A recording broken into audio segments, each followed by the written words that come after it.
welcome to another special crossover edition of Hail Yes and Spartan Speak. I am Andrew Birkle, of course, joined by Tony Garcia, my normal partner on Hail Yes, as well as the Spartan Speak guys, Chris Solari and Graham Couch. Chris, you're coming fresh off a trip to New Jersey where weather made it difficult. You had a tight turn. How was the trip? Just pretty uneventful, right? Well, there was no pickleball, so that was a little bit of a letdown there. I'm really close to my professional status in pickleball, I think, but it was an interesting trip for many reasons, and I won't get into the travel conundrums that began in Detroit and ended in Detroit. But by the way, most of Chris's travel conundrums are self-inflicted over time. This one was not. Not this one, but let's just start with that. Yeah, I remember hearing about Chris's travel trouble 10 years ago when I started in this. It was a problem. This had something to do with the 16 inches of snow that pounded the eastern seaboard. But credit to the New Jersey Transportation Department for clearing the roadways. I will give them that,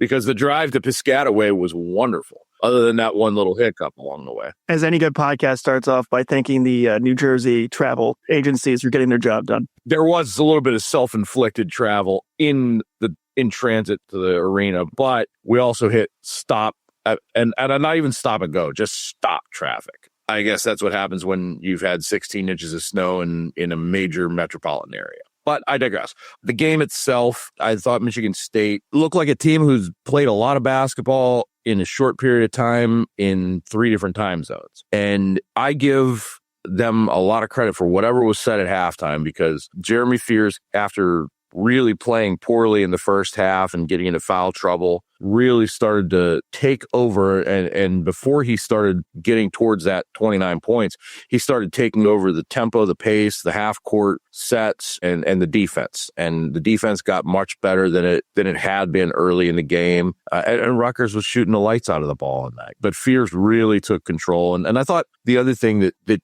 goes unsaid was there were a lot of off-box score contributions. I had Jordan Scott played a fantastic game. He played 26 minutes, really emerged when Rutgers went to a smaller lineup, which I don't think is going to be the case against Michigan, mind you, although they do have some lineup diversity. But Scott came in at the 3 and Cohen Carr played the 4 and Scott played a little bit of 2 to give him some length. And that really, with I think he had 4 offensive rebounds and really applied some defense and hit a couple big shots when they were struggling to score. And Jackson Kohler had a struggle of a game, but he set a big screen on Divine Ugachuk, who was tying 3-pointer. I mean, they came back from 12 down in the last 10 minutes, and really Fears after that willed them to the win. I don't think there were many people who would have thought with 10 minutes left that Michigan State would have won that game, but that's I think Tony probably saw something similar in Ann Arbor, even though it was a lot closer for much of that game. But yeah, this was one of those dynamic wins when you saw what Jeremy Fears did, that you could see why Tom Izzo recruited him and why Tom Izzo thinks he is his point guard for this team and beyond. I remember it was just real quick. It was about like 8:15 or so. And obviously I'm watching the Michigan-Nebraska game in front of me, and Michigan's down 8, 9, as much as 11. In the second half, it was closer to like 6 or 7, but they're down 7. And they had 6 turnovers in 6 minutes. They were looking sloppy. And I've always got like a scoreboard up just with all the other Big Ten action going on. And I said to like some of my media colleagues down the row, I'm like, I don't know if this game's going to have the same juice. Like, I thought both these teams were going to be coming off a loss. And I didn't get to see how the Michigan State one played out. Michigan, it felt like I don't know that they stole one. Like the way you're describing it, sounds like Michigan State kind of stole one. Michigan did, in the sense that they were trailing for 36 minutes, but they made a lot of really good halftime adjustments. Nebraska was not at full strength without Braden Frager or Rink Mast, and Michigan's depth and size just kind of grinded them down, right? And by the end, Nebraska's 10 of 21 from 3 in the first half. They're 1 of 13 in the second half. That's both legs as well as Michigan sort of switching their defensive ball screen coverage. And obviously one's on the road, one's at home, but one is against a pretty bad, I think we can all say, Rutgers team, and one is against. I was unbelievably impressed with Nebraska and what I saw, especially shorthanded. And I know we're going to move this forward to Michigan and Michigan State, but Andrew, we said yesterday on the Hail Yes that's up this morning on our feed, I've never come away more impressed with a team after a loss, like thought higher of them following a loss, but than I do Nebraska. I think they can make some serious noise. And I know, Graham, this is totally a you take and thing. I mean, Nebraska's going to win this Big Ten tournament, right? It just means more, right? It's like, I feel like for those teams that haven't been there before and what it really means, like, I don't know how Michigan won it last year. I don't know that they care to grind all the way through it. Maybe Purdue still, but I think I would like Nebraska to win. The argument against that would only be if Nebraska finds a way to win the regular season title, if they're healthy. And, I mean, obviously, you got a ranked mass is worth more than 3 points. I mean, that's a big loss. And so, like, that what they've shown until this game, they still had the best 2 wins in the Big Ten this year, at Illinois and Michigan State, I think, in terms of just in total. Now that'll change as some of these teams start to play each other even a little more. But so I if they were to win it, and I also think if they were to win the regular season, I think the Big Ten tournament might not mean as much to them. And what will be interesting there is they've never gotten anywhere in the NCAA tournament as a program. And so that'll be a huge focus for them too. So it'll be interesting to see what the me and my mixed feelings on the Big Ten tournament. So it'll be interesting to see who wants it. Cause you're right. They will want something for themselves. So that would be a big deal if they don't win the regular season and they're able to do it in the postseason. And it's fun having them be this good because, we talk about this game and this sort of collision of Michigan and Michigan State being as good as the two have ever been when they face each other. And yet it's a league at the top that's just better than it's been. Now, there have been years where the Big Ten's been maybe deeper. I mean, you can argue what Rutgers showed. There's potential for depth at the very bottom. But overall, we've seen, a league this deep before. We have not seen, I don't think, 4 or 5 teams like this with Final Four potential in a year, in a while. And Nebraska sort of elevates things by joining the party. And they're absolutely legit. I mean, people say Michigan State didn't play that well when they were down there, but I didn't think Nebraska played that well that day either. Well, I think their defenses had something to do with that. But I do think that, listen, we talk about the depth. It's also January 29th. And one of the things about having 18 teams is you don't get a real clear picture of what the conference looks like. I mean, Michigan State's scheduled 10 games into the Big Ten. I mean, outside of the Nebraska game, who they played. I mean, that's a reality. And, who have some of these other teams played? And who do they have in the back half of it? I mean, listen, Michigan State's back half of the schedule, they still got to play Purdue, which is struggle, but is still 7-3. They still got to play Wisconsin. They still got to play Illinois. They got 2 games with Michigan. They got UCLA and they got Ohio State. Those are all the top teams in the Big Ten that are left under. The only bottom team left is Minnesota, and Minnesota still has 3 wins. Yeah, and on the back half, a lot of those are on the road. I mean, Illinois is at home, but the Michigan rematch, obviously, Indiana is always difficult at Assembly Hall late in the season for Michigan State. Purdue's on the road. Missing somebody else there on the road, but yeah, it's a lot of Indiana, Purdue, Wisconsin, Michigan. Wisconsin's on the road, right? Yeah, yep, and Minnesota. So those are the 5 in the back half. I think what makes Michigan State so interesting right now is that the winner of this game, because I think to win the league, you're going to have to go 17-3. Somebody is going to be good enough at the top to do that. I don't think it's going to be 3 losses. It might be. We got 1 loss for all these teams right now. With the way these schedules shape up, I mean, it could be 4 or 5 losses to me. You're just not going to get there. Somebody's going to, Michigan State last year got it, down the stretch without losing. Somebody's going to win big games. There are too many top teams with only 1 loss. I think. So, I mean, it's always possible that happens. I just don't see it. And so that's what I think in terms of like the consequence of Friday night's game. I think it really puts one of them in not necessarily the driver's seat because there are other teams right there with them, but gives them a pretty serious leg up in trying to be one of those teams. I just think that's what it's probably going to take. Now, Purdue falling off a little bit is the argument against that, right?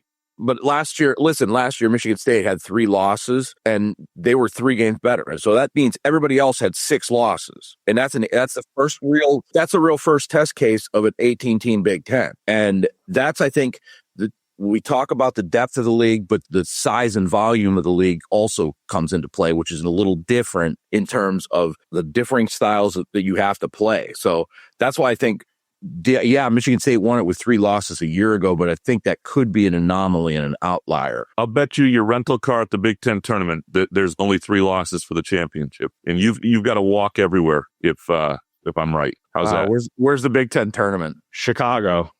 No, that's not really a rental car. Bigger territory. Perfect. Okay, I'll do that. Yeah, you can pay the parking tab on it. How about that? Yeah, but I'm with Graham though in the sense that if 16-4 wins this league, let's say, it's going to be at least 2 teams, probably 3. If you want to win this league outright, I think it's going to take 17 wins. 16, if you're at 16, the best you're going to do is a share, because somebody else will have 16. I'm going to look at Nebraska's schedule.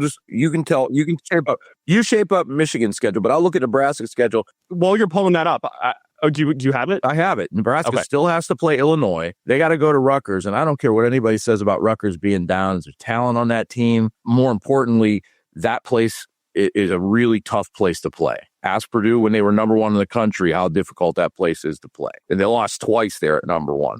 They got to go. So Nebraska also has to play Purdue. So they get Illinois and Purdue at home, which is tough. And they beat Illinois on the road. Yep. Northwestern at Iowa. They got Penn State, Maryland at home. And then they finish with a West Coast trip, which again, now what you're going to look at with that is they got to go to the West Coast and play at the back end of a Big Ten season. If they're healthy, though.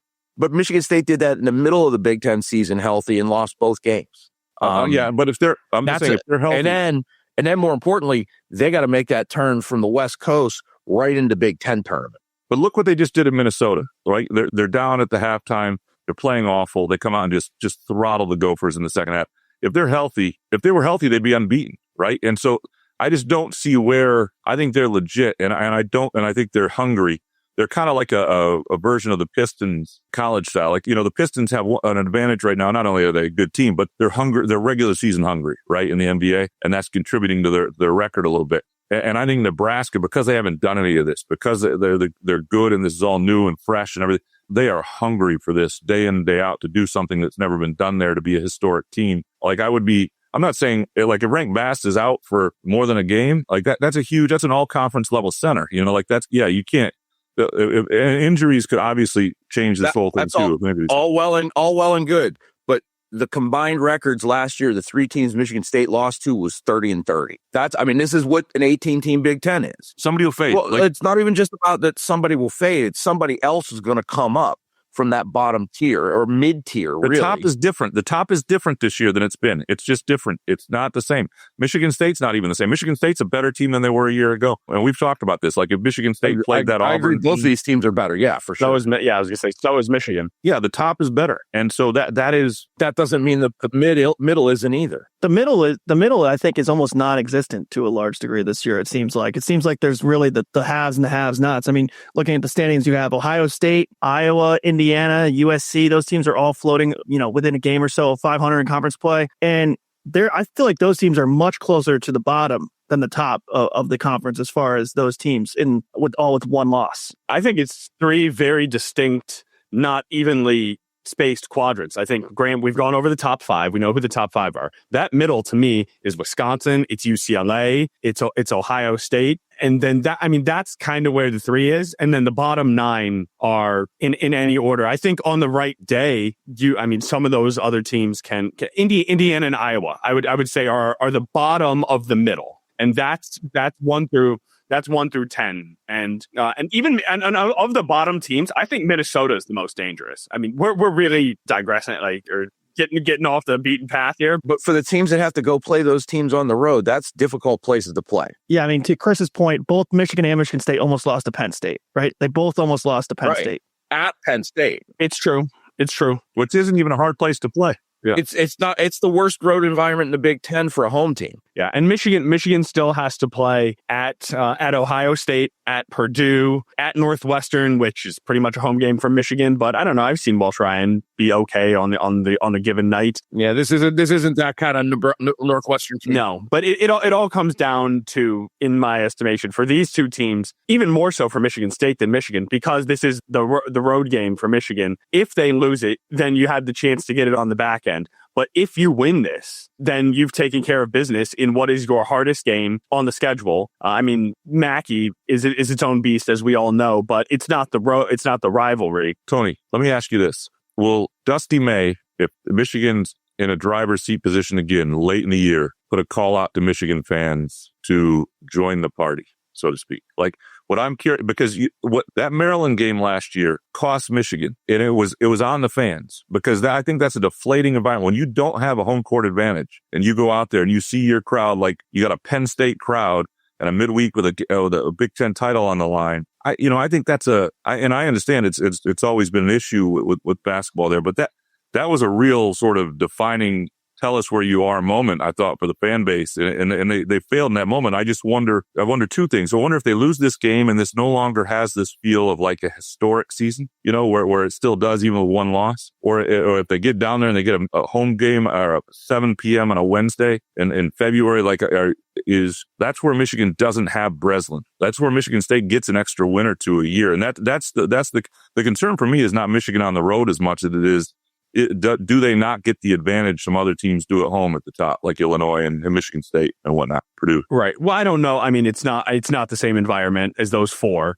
The two Indiana schools, Illinois and Michigan State, I think we all know are the top four home environments in the league. But Chrysler's been much better this year. I mean, I was going to reference that Maryland game as well last year. I almost wrote about it if I was you. I know I would have, but it just wasn't my lane on that day. There was more just what it meant in the big picture, not just on the fans. But it was on the fans. But this year it was sold out, and it was a really good environment for Nebraska. The game before, Ohio State, Trey Burke's jerseys going up. It was also really good. I know I saw a picture circulating on Twitter, call it a late arriving crowd or something. I still use it's like the metric that I think you've taught me too many things, unfortunately, or I subscribe to one too many philosophies of yours, Graham. But it's like the start of the second quarter in the football games, right? That's where you get the sense of the crowd. I mean, it needs to be a few minutes into the game. And so it was sold out on Tuesday. They've done a lot better. I have no concerns about what that crowd is going to be like on that last day. Senior day, Michigan State coming in. Odds are something's going to be on the line for one of those two teams. I think Michigan will still be in the hunt at that point. Even if they're eliminated from the Big Ten race, I don't know that they will be. 2 seed would be like the worst case scenario. Like, they're playing for something here. It feels way different than last year. Last year it was good and nice and like they were trying to convince themselves that they're playing for something, and then they ran out of juice down the end. I don't know how this season's going to play out, but I know this team has the goods to win a Big Ten title, to go to a Final Four, and to feel as good as just about anybody winning the whole thing. I want to give the Illinois side of this too, because I think we've talked about the other three because Nebraska has been there for so long and it's such a surprise story. But Illinois, they're a tough team to beat. They got to go to Nebraska. They still got they lost in Nebraska already, right? Oh no, they lost at home. That's right. Yeah, they got to go too. Yeah, right.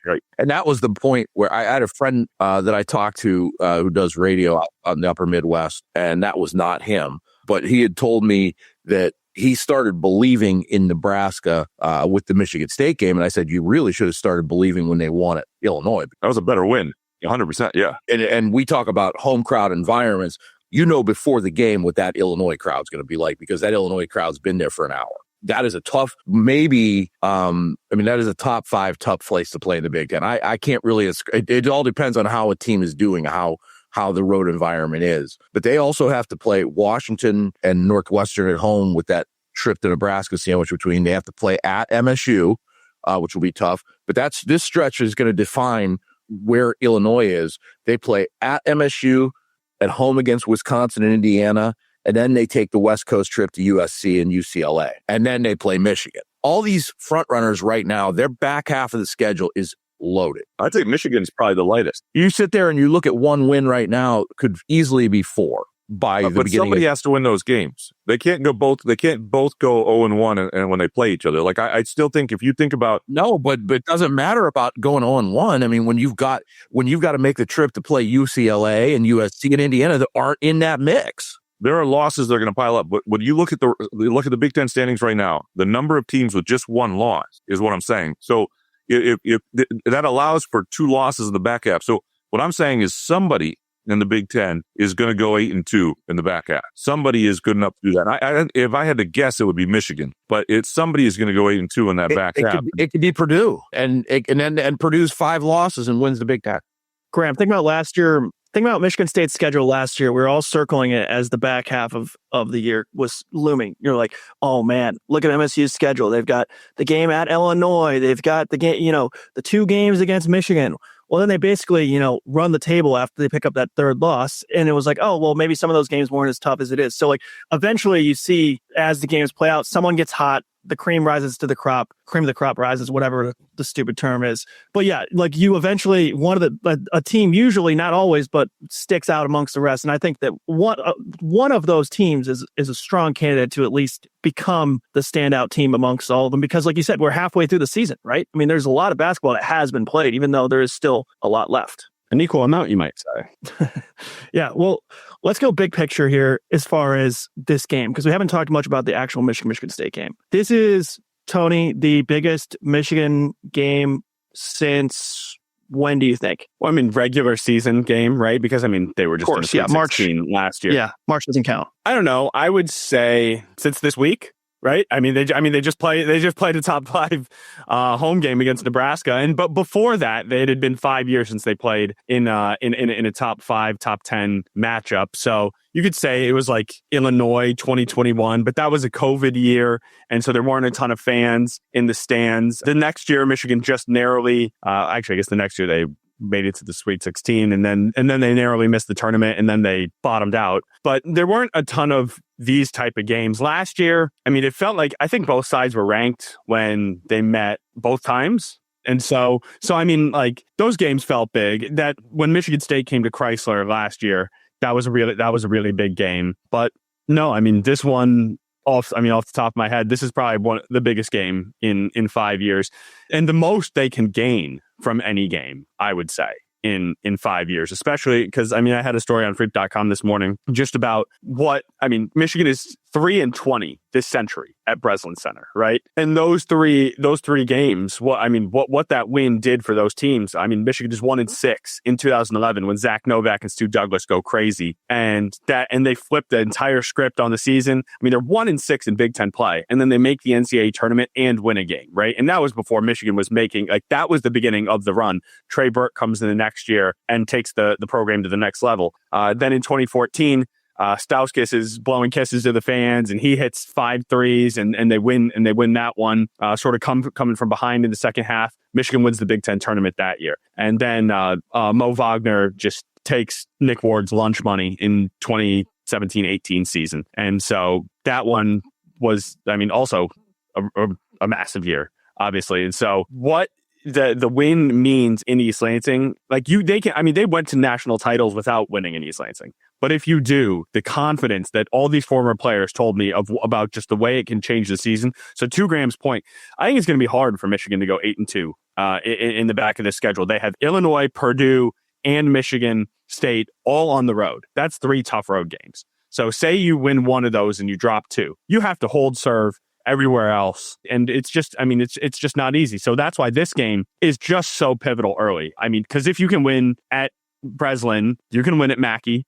You can win in Champaign, and so it's just huge. Barring a Michigan State win at Michigan, I think this has the potential to be the biggest win in the conference all year for any team, right? I mean, it has that potential depending on how things shake out. Obviously, we talked about the Nebraska win at Illinois, but when you're talking about 2 top 5 teams and the way Michigan State had been playing before the Rutgers game, I mean, this is the best I've seen them play in a long time. You know, all things are clicking. You have that point guard at the head. Jackson Kohler was playing great.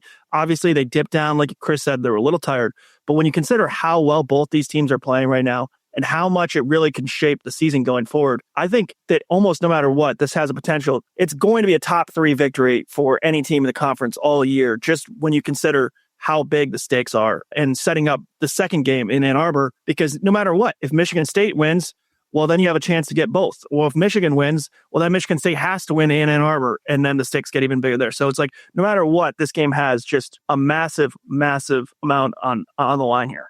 I'm still in the camp that it could mean nothing come that point because you've got Nebraska and Illinois and Purdue still looming. I think that, I don't feel like, and I'm not saying you're wrong. I do think it has the potential to be a top 3 game, but there's still a lot of basketball left. I mean, we could look back at it and say that Nebraska beating Michigan State was the reason why Nebraska won, or Nebraska beating Illinois at Illinois. I mean, it's too early at the midpoint to kind of project that. I think to your other point, this is probably the biggest Michigan State game since 2019. I mean, it's that there's no question about that. I mean, and both those teams, I think that was Jawan's first year. You know, the 18 and 19 years, I thought were really kind of the benchmark for where these programs were, as Izzo said yesterday, when both these teams were really good, then it's a rivalry. I think those were the 2 years that the 18, 19 or 17, 18 and 18, 19 years. And then really you could even throw it a little bit before that. I think those years were so good. And then the tail end of the Jawan years, Michigan dropped off a little bit, and Michigan State was down during COVID and that. And then last year it started to elevate a little bit more. And I do think you can't look at this game and not think of how that last game that they met ended, because that's the defining moment of last season, with Trey Holloman pushing guys, and none of those guys are left, mind you, but those memories but those memories are still there for not only the players who do return, but also for the fans, more importantly, and then Breslin's going to be a cauldron because of that. I wrote a column today that's rightfully being panned already by MSU fans about the most anticipated games in the Izzo era. And I think that's a better way to frame this, because I it's very hard at the end of January to know exactly what something will mean. It's obviously going to be important because it can be a swing win. It's a win that it can propel you. It's a game that most teams won't get if you win it. For example, it's a hard game. It's hard for Illinois to beat Michigan State. So if Michigan beats Michigan State, that's one thing you're doing that somebody else might not do.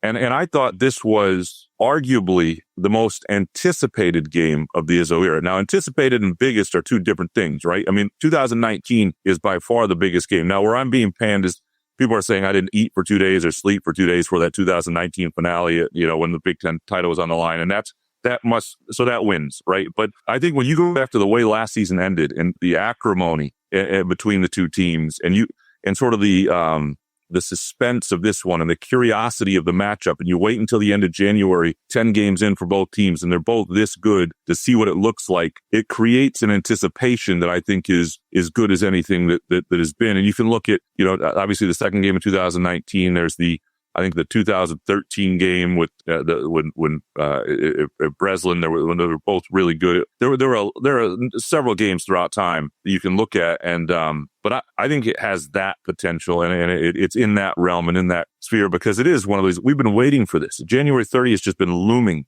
on the calendar. It's sort of everything else has happened, and these teams, to their credit, have found a way not to trip up, even when it's occasionally been close, even when it's been a real dicey finish at Rutgers. So I don't know what this game will be. It's going to be important to some degree, because it's a seed line in the NCAA tournament. Maybe it's depending on how it finishes. But anticipation, it's up there with the best ever. I mean, let's not get prone to hyperbole here, because the biggest game was when they met in the Big Ten tournament championship in 19.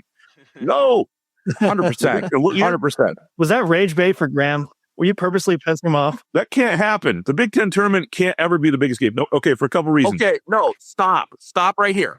I'm going to tell you why it is, because neither one of those teams wanted to lose a championship to the other one. And there has never been a point where they had met with that title on the line. So wasn't the regular season title on the line like 3 weeks earlier? The regular season title was on the line a week earlier. That's the game. Yeah, fair enough. But that title, that is a single game title, right? That's not a culmination of everything. And you even said it at that point that you blame Foster Lawyer for Michigan State being there. 100%. Those are different arguments. And once that happened and that was there was no chance that Tom Izzo or anybody else was going to sit there and say, well, you know what, we could just lose this game and it'll matter. If that one mattered. Yeah, no, there are ones that matter. But I'm saying that, and again, we're talking about biggest game since, right? 2019, the regular season finale to win the actual Big Ten title, which was before that. Teams were playing for it.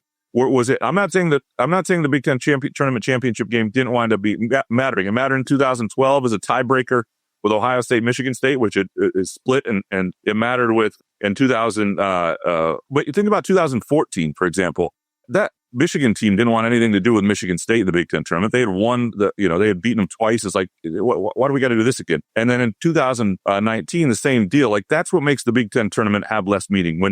Cassius Winston, we joke sometimes about teams sort of not being all in on the Big Ten tournament. The worst game I saw Cassius Winston play since he was like a freshman was against Ohio State in that quarterfinal. He was openly trying to check out and get that team home and get a rest before the NCAA tournament. They just won the Big Ten title.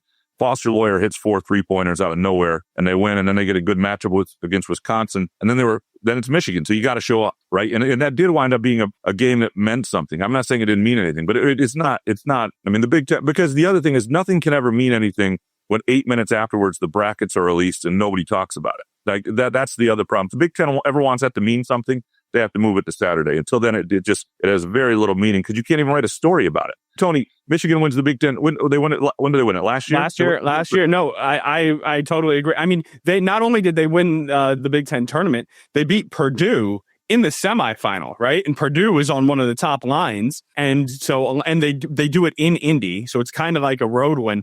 And Michigan still ends up on the 5 line on the West Coast. It's like, well, why'd you even play these games? And how many people were reading? Who was reading about winning? No, I was so upset. I mean, we're in the locker. I'm in the locker room with them watching the bracket reveal, right? And so I'm trying to get my questions in about this game. I'm like, this really doesn't matter. And then as soon as the bracket comes out, I'm like, okay, so what do you think? Where you're going? And then I ended up writing a follow on both. But no, as I recall, the numbers were what the readership was much more about what was coming up in the tournament than. I'm going to change that a little bit because we're looking at it from our perspective in our job and from the teams, what they got next. Do you know how many times Tom Izzo corrected people after that Big Ten tournament when people were calling Michigan a Big Ten champion? He said tournament champion. Yeah, it matters. It matters to them. It matters to the fan base. Well, it matters to him that people get it right. If they don't overdo the tournament. But to say that the Big Ten championship doesn't matter, if it gets under Izzo's craw about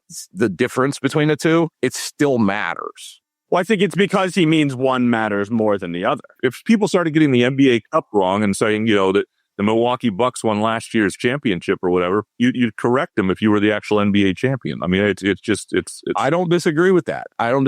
But this is how fan bases operate. Everybody is going to. I mean, this is a tale as old as time, right? Like, so when Michigan football beats Ohio State in the regular season, and then Ohio State wins the national championship, you're touting the head-to-head, right? But 3 years prior, when Michigan State beat Michigan in the head-to-head in 21, but then Michigan goes and wins the Big Ten title, and they're in the CFP, they go, okay, you won the battle, we won the war. And that's not a Michigan thing. Every fan base does that. You're always going to look at it as a 6 or as a 9, right? I mean, it's just perspective. But one quick thing in the Big Ten tournament, to be fair to fan bases too, the Big Ten Network, because it's their thing, they push the Big Ten tournament as the championship relentlessly and annoyingly and irresponsibly, frankly. But that's a whole different argument. Sorry. Yeah, but I had a question about the actual game, and now I feel like is the time to do it. And Chris, have you done our homework assignment that our editors gave us about the matchups to watch and this and that? And if so, I'm curious what you think is the matchup to watch. You seem like a guy who does this. No, I have not done my homework on that yet. Okay. But I'd have to be Graham to not realize that the biggest assignment's going to be in the post. Michigan's got size. I think Michigan State's got size. I think that's going to be interesting to see how Carson Cooper against Yaxel is going to be a fantastic watch because Cooper is considered and lauded as this great defender, but he's now given up 4 or 5 inches. He hasn't had to do that. Is that who they're going to put on Yaxel? Because I think he meant Mara. Or Mara, excuse me. Yeah. I'm sorry. Yeah. So I told you I didn't do my homework. But no, Cooper against Mara, I think, is going to be the interesting one. Yaxel, I don't know who they put on him. I mean, Cohen Carr, right? Cohen Carr is the logical choice on that because, I mean, he has elevated himself into a borderline and cusp elite defensive player. And I think the biggest thing about Cohen Carr... He started that journey last year, too. I think the biggest thing about Cohen Carr, sometimes what he doesn't do is what makes him elite because he's in the back of guys' minds with his ability to go from the weak side to block shots and some of the other freakish athletic things. Like, it's not something he physically is doing. I think he puts something in. I don't think Michigan's going to have that. I don't think Yaxel will have that. It'll be a fascinating watch to kind of see exactly where Cohen Carr is a defender and Yaxel is a player too. And I think the third one is going to be the point guard matchup. You got to be able to listen. Jeremy Fierce has done a good job of getting under other teams' skins. And getting under opponent fan bases. That's going to be one, like you saw what Rutgers did, the blueprint's there. If you take Jeremy Fears out of his game for a full game, Michigan State's not the same team because they don't have the second and third point guard options like they did a year ago. I think what's going to be interesting for Fears is, they've been getting a lot of their offense recently on Fears driving and scoring, or Fears driving and lobbing to Carson Cooper and things like that. Like, those things get a lot more difficult against Michigan, and they kind of want you to come into the paint and meet them where they are.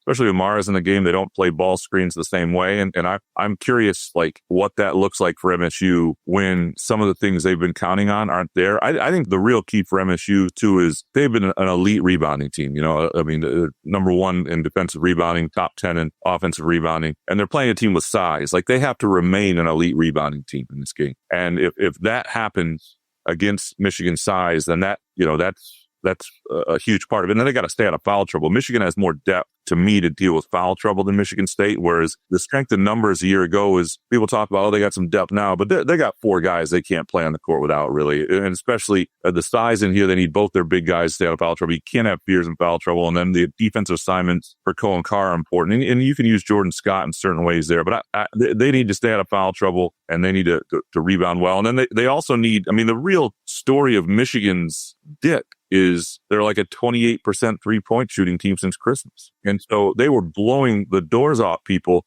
because they had all this inside ability and efficiency, and yet they had guards who were playing out of this world. Well, those guys aren't playing out of this world anymore. And that's made them a little more vulnerable, and you have some weaknesses here and there. And so that to me is like, if Michigan shoots like they've been shooting, they're not going to run away from Michigan State. To that point, Michigan State gave up 10 threes to a really bad Rutgers shooting team. So that's something to watch. The real dip in Michigan's 3-point shooting, and you hate to pin it on any one person because it's a team-wide thing, but just percentages, is Yaxel. Yaxel has made 6 of 43s this month in January. That's 15%. On 5 looks a game. That's not even 1 out of 5. So that's why, for a little look ahead, the matchup I picked was Yaxel on what I figured was going to be Cohen Carr, although Chris says it might be Carson Cooper, but we'll see what happens there. And it's just, if Yaxel isn't making threes, he's this nagging sort of calf thing has prevented him from having the same explosion, particularly when trying to cut left, because it's his left calf, or I guess turn right, that is, off his left side. That's been trouble. And he's still shooting 68% on 2s this year. He's 68 for 100. At one point, he was like 80%, and it almost didn't feel fluky. Like, you just know numbers can't stay that high. But all of these looks, he's either getting a really good look at the hoop or he's getting fouled. And so how is he able to finish through contact? Obviously, there's not a lot of threes who can guard Yaks, right? That's just the way it's shaken out. That's what happens when you're 6'9", 240 in the college game. But I wonder if Cohen Carr is big enough, athletic enough, has hoppy enough, whatever you want to call it, to sort of disturb him. I think Michigan needs Yaxel at his best. He can't be what he was against Nebraska this last week. 3 of 10, 0 of 5, 10 points, 3 boards. Now, Michigan does have a ton of depth. Morris Johnson Jr. is just a workhorse. You almost just sort of write him down for a double-double, even though a lot of times it ends up as like 12-7, 12-8. Just the way he works on the glass is second to none. And then Mara's got a ton of size too. So how does Michigan State's elite rebounding prowess, how does that hang against Michigan with size that hasn't rebounded that great this year, but they have the size to do it? And you always feel like they're going to. And then my last one is Michigan likes to force teams into the mid-range too, right? They are number 1 or top 5 in the country in 2-point proximity distance on KenPom, and they're top 2 in 2-point percentage on offense and 2-point percentage on defense. How does that shake out as well? Because from what I've seen of Michigan State, they take mid-range 2s like Rip Hamilton. They're there's just a ton of it. It's just so different than watching Michigan, because Michigan is, they're trying to rely on the 3 true outcomes, like the threes, the layups and dunks, and the free throws. Yeah, it's very analytics be damned, and I think a lot of that has to do with the shooters. Cohen Carr has had some ups and downs from outside. So I've talked with Izzo about this a few times. Some of these guys get their outside game going by stepping in and starting to hit. Same with Kurt Tang. I think Kurt Tang is another guy that hits in the mid-range. So I'm curious very curious to see what they do with Jackson Kohler. Tony, what do you think that the plan is for Michigan defensively? Because Kohler has struggled. I mean, you talk about Yaxel struggling from three. Kohler has really struggled the last 2 weeks after such a hot start that, you almost think that Jackson Kohler is one of those. I hate to say it, it's weird to say it, he's an X factor right now, but, he really hasn't been the key contributor that he was early in the season. I think this is going to be one of his toughest matchups of the year because, I think it's Morez Johnson Jr.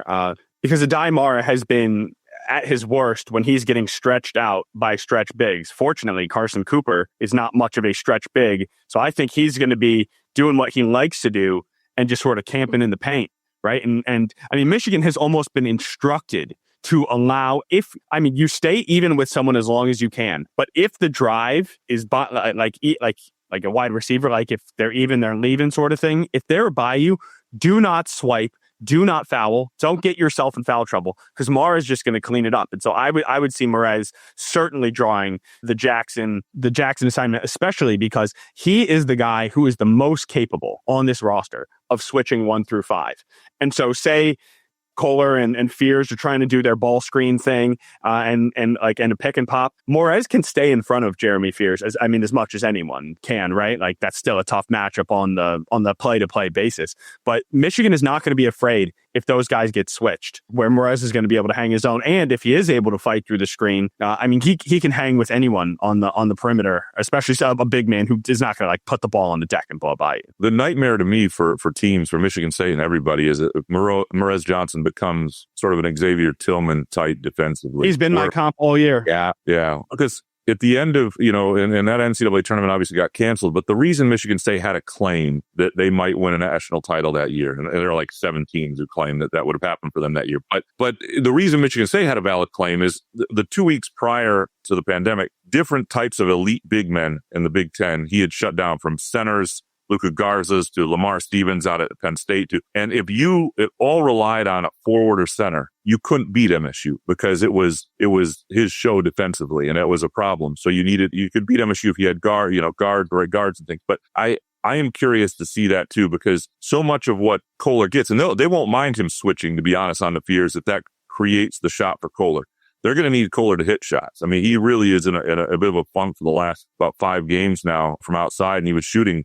He was like 32 for 60 through 16 games, and he's like 3 for 19 in his last 5. So he was at an incredible clip for a while, to the point that you have to believe it's just a little bit of a funk, but they've got it. He's going to have to make shots. And because what you can't rely on is Cohen Carr's hit 7 of his last 11 threes. And I think Cohen Carr is going to be a steadier 3-point shooter, but that's just not something you can count on. So many interesting matchups in this one, top down from the starting lineups. You can go to Mara and Cooper and, Kohler and Morez.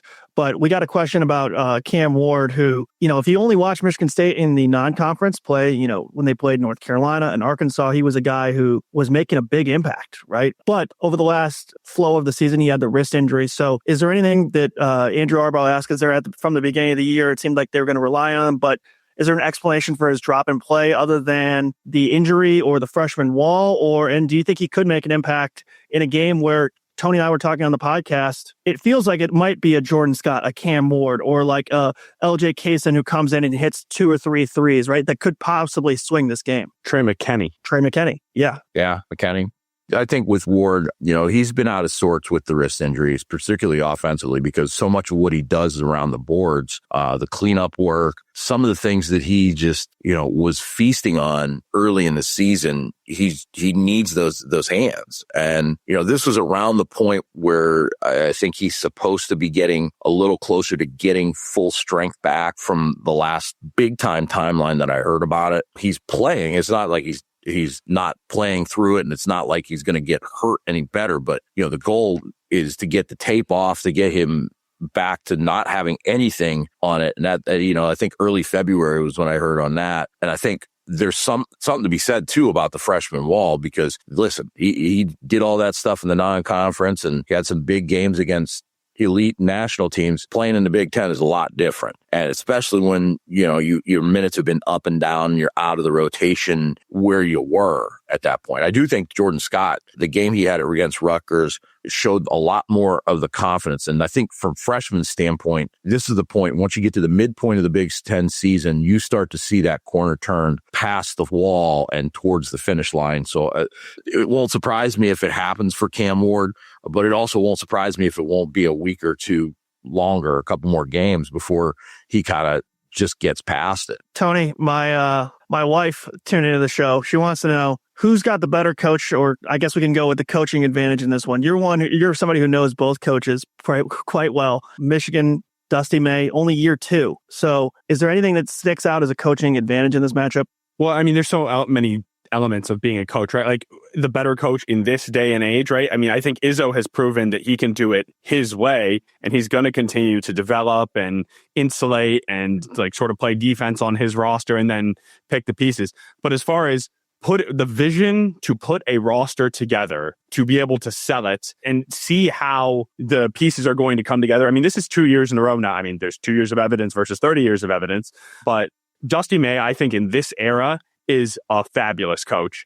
To be able to sell Yaxel on, hey, we're going to turn you from a late first round guy to a lottery pick. We're going to use you sort of similarly to Danny Wolf, but you're going to play some 3, not some 4. As soon as you hear from Yaxel, calling Morez Johnson before you even celebrate with your staff to say, hey, so he is coming, and here's why this is still going to work for you. To visualize that Elliot Cadeau is a better 3-point shooter, which the season has showed, than his 31% at North Carolina. We're going to get him coming more off the catch, like inside out threes, not just off the bounce. In those regards, I mean, I think Dusty May is elite. In this matchup, in this game, I don't know how you couldn't pick Tom Izzo, just with everything he's learned in just every regard, right? There's no argument. I don't know many coaches in the country who have an argument where you can say that coach is better than Tom Izzo is. Maybe like Hurley at Connecticut because he's won a couple titles in the last few years. But I mean, Coach K is gone. Pitino is gone. I think, goodness gracious, at Arkansas, John Calipari, like I don't know that you can even say objectively that he's a better coach than Tom Izzo. So in this, I mean, I just think Dusty is still learning this rivalry. He has played one time at Breslin Center. So that's a tough sell. Let me take a little bit of a swing at that. I think that's part of what makes the anticipation of this so interesting in these early stages of the Dusty May era, right? It's, Izzo early on, and May doesn't have any of the baggage of like, Izzo early on talks about how it hurt them in the rivalry, how emotionally invested he was and how much he hated Michigan, and like he coached to it and it was a problem and he had to get through that. And so his passion for it doesn't get in the way anymore of performing when they play Michigan, and so not having that level of I always use the word sweat equity, but just sort of history with it. I don't know if that hurts Dusty May or not. I think that what's been impressive that he's done in terms of roster construction, you can have a lot of resources and money. And I would guess Michigan has top 3 or 4 finances to purchase a roster every year, but Kentucky has more. And Kentucky just failed miserably. It is hard to get guys who buy into a team concept year over year. Now, there will be a year, if this is the philosophy, he will run into years at some point where it doesn't work. But ultimately, there are years where Izzo doesn't have a piece and he's been unwilling to get it at times too. So there are ways to fail with both approaches. But I think that's part of what's interesting about this is what does this look like in year 2 for Dusty May against Tom Izzo? It's a referendum. It's a referendum to me. It's a referendum of 2 different styles of roster building in this era, right? That doesn't necessarily mean one is wrong. I asked Izzo about that, and I asked some players about that. It's the you can go back all the way to Syracuse and Jim Boeheim, right? Whether it be playing a soft non-conference schedule or playing that 2-3 zone, you still won. It can be done different ways. Izzo said yesterday, there's more than one way to skin a cat. That said, I don't know if that's the same apples to oranges, in styles of play versus getting experienced 21-year-old guys with 2 years of college experience versus 4 or 5-star high school guys. I mean, we're going to find that out in the next few years with the classes that Izzo's bringing in. I'm curious to see for you, Tony. Do you feel like this is an every year thing that Dusty wants to do, or does he want to be more of a get those elite younger guys. No, he's certainly, I'm almost going to plead the fifth. It's kind of a balance. He is not just, he does not think that he'd like to have some guys like an Oscar Goodman. There's a name that not a lot of people know. He is a starter for the U19 New Zealand national team who came on campus early last year. He's redshirting this year. He's going to be, or not redshirting this year, but he's the 11th man. He's going to be a factor. Ricky Liburd, who's redshirting this year, he's going to be a factor moving forward. They're hoping to keep Trey McKinney around. They're hoping to keep LJ Kaysen around, right? And so there is going to be some growth through the roster. He kept Namari Burnett for in both years. This is Namari's third year here. This is Will Cheddar's fifth year here. But they're dudes. A lot of them are going to come from the portal. Andrew made a great point on our other podcast. Michigan, in which we all know, but Michigan's top 4 guys in rotationally and just who they rely on. Elliot Cadeau, former McDonald's All-American, 5-star transfer. Adai Mara, former top 15 international 5-star from UCLA. Yaxel Lendeborg, first-round pick, top player in the portal, transfer. Morris Johnson Jr., fringe 5-star, top 40 guy, and they're going to bring in a lot of talent that way. It's just, and they proved that they can do it in sort of a light version the year before when you're winning with Danny Wolfs and Vlad Goldens, guys who are good players and obviously in the NBA, but not proven. Now you're taking players with even more pedigree than that and plugging them into the similar formula. So I think he really wants to utilize both. Dusty does not have one hard and fast philosophy about my guys need to come from here or from here. But also it's Michigan's 4 transfers against Michigan State's 4 guys who have 10 years experience combined, maybe 11, 12. I don't know what it is in this rivalry, guys who've played it in it a lot. That's my last major, how much does that matter? It might not. 14 years if you want to count 13 and a half with Fears. And that's just from 4 of the starting 5. And then Michigan's starting 5, Namari Burnett is the only one who has played in this game. And he was telling me when we were walking out of the press conference the other day, well, he's not a starter. But Roddy Gale, Kaysen, Cheddar, guys, but the starters. Gotcha. Namari was telling me, he's like, I'm 0-4 against these guys. When I came back, I was writing down these dates, and this was one of my top priorities for coming back for a 6th year. He said, I'm looking forward to changing that, which is more outspoken than Amari normally is. And both of these philosophies are ticking time bombs. Izzo's 70, and Michigan is paying at a rate that doesn't fit the rev share for what's given to basketball. And so if things change in the sport at any point, this doesn't work, right? In basketball, it may in football. So I think both things are interesting and I think that's why, Izzo will be able to probably do what he's doing as long as he's around, and Dusty May's flexibility with it is important because you don't know at this point in college athletics year to year especially in a sport that doesn't bring in anywhere near as much money as people realize. It is football and everything else. Basketball pays for itself and one other sport. There are rosters that might be more expensive than the profit the program makes in basketball. It's not quite football. And so it will be interesting to see, as people have to adjust. I think it's going to be 5 to 10 years before we truly understand what a great coach is in this era and can trust it. And I think Dusty May is one of the early ones because of what he did at Florida Atlantic, because of what he's doing early at Michigan. It looks like one of those people there's a home run in terms of being able to adapt and coach in the modern era. I'll bet you that Chicago rental car that 5 to 10 years from now is going to look nothing like right now. Yeah. Quite frankly, I'm also curious how in the next couple of years that these programs are going to start paying for the NBA players. They're going to come back into the college game. So, there's going to be a reckoning. We've already seen how much has changed within this season with rules and ruling, everything else. I want to leave you guys with this funny moment from Solari yesterday. If anybody gets a chance to look at the videos. So Izzo press conference. Or not press conference, but it's like a reporters gather around him, and somebody at the end, if you ask Izzo the wrong thing and we're on a limited time, he will go on a tangent that can take 10 minutes and goes off and derails everything. And Solari has been responsible for derailing a few press conferences. I asked about questions about important matters in the national landscape. So somebody asked about high school NIL, and you can see in the video Solari's head hit the padding there. He just was like, oh God, no, not this. It's a great look. Listen, it's a great look. That's part of it. It's part of it.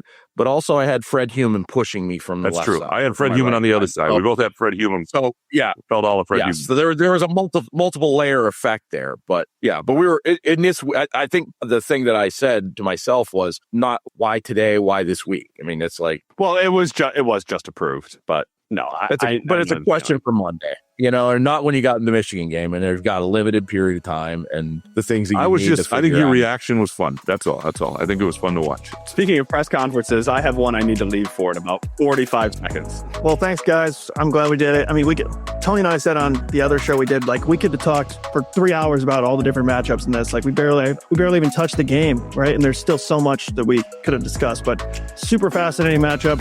Coverage at lsj.com, freepress.com. So check out all of those. Check out the Spartan Speak feed for upcoming episodes, and of course the Hail Yes feed as well. So with that, thanks as always for everyone who made it this far, and we will talk to you guys in the near future after this game is in the books.